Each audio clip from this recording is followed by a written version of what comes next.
നേര് സിനിമയ്ക്ക് ലഭിക്കുന്ന ഗംഭീര പ്രതികരണങ്ങളുടെ ആവേശത്തിലാണ് മോഹൻലാൽ ആരാധകർ.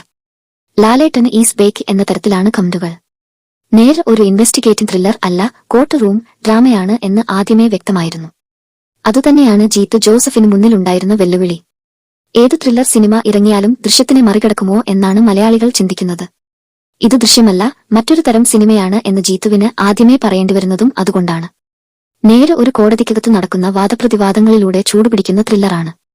വലിയ സംഭവവികാസങ്ങളല്ല നേരിലുള്ളത്. ആഘോഷങ്ങളില്ലാത്ത ഒരു കഥ. ഓരോ ചെറിയ വഴിത്തിരിവിലും ഏറെ ശ്രദ്ധയോടെ കോർത്തെടുത്ത സിനിമയാണ് നേര്.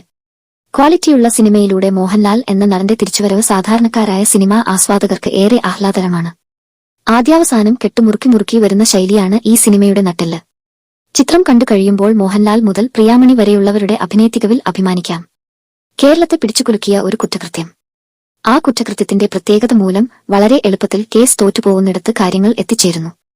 ഏറെക്കാലമായി കോടതിയിൽ പ്രാക്ടീസ് ചെയ്യാതെ വീട്ടിലിരിക്കുന്ന അഡ്വക്കേറ്റ് വിജയമോഹനെ തേടി വാദികൾ എത്തുകയാണ് തങ്ങൾക്ക് നീതി ലഭിക്കാൻ. കോടതി നടപടികളുടെ ടച്ച് വിട്ടുപോകുമെന്ന തിരിച്ചറിവോടെ താൻ തോറ്റുപോകുമെന്ന് പലതവണ പറഞ്ഞിട്ടും അയാൾക്ക് കേസ് ഏറ്റെടുക്കേണ്ടി വരികയാണ്. പതിയെ അയാൾ കേസുമായി മുന്നോട്ടു പോവുകയാണ്. വളരെ ലളിതമായി, വളരെ പതുക്കെ, ഓരോ ചെറിയ കാര്യവും ശ്രദ്ധയോടെ അവതരിപ്പിച്ചാണ് സിനിമ മുന്നോട്ടു പോകുന്നത്. ക്ലൈമാക്സിലേക്കുള്ള അനേകം കോണിപ്പടികൾ പതിയെ കയറിപ്പോകുന്ന തരത്തിലാണ് സിനിമയുടെ ഘടന. സിനിമയിൽ ഒരിടത്തും മോഹൻലാൽ എന്ന താരമില്ല, അഡ്വക്കേറ്റ് വിജയമോഹൻ എന്ന കഥാപാത്രം മാത്രമാണ്.